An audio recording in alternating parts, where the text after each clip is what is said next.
పరిశుద్ధమైన స్థలాలలో పెంచబడినటువంటి వారు ఎలా ఉంటారంటే చాలా ఆత్మీయంగా ఉంటారు.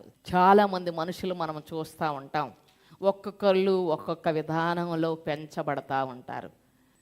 యోసేపు ఎంతో ప్రేమ కలిగిన తల్లిదండ్రుల దగ్గర పెంచబడినట్లు మనం చూస్తాం. ఏశావు అడవిలో అరణ్యములో పెరిగాడట.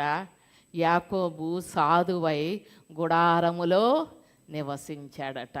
మనం నివసించే ప్రదేశాన్ని బట్టే మన ఆత్మీయ జీవితం, మన వ్యక్తిగత జీవితం ఆధారపడి ఉంటుంది. మంచి వాళ్ళతో సహవాసం చేసామనుకోండి, మంచి మనకు అబ్బుద్ది. దుర్మార్గులతో సహవాసం చేసామనుకోండి, దుర్మార్గత మనకి అబ్బుతుంది. ఏ స్థలంలో ఉన్నాం అనేది మనం ఎప్పుడు గమనించుకుంటూ ఉండాలి. ఎందుకంటే సహవాస దోషం చాలా ప్రమాదం.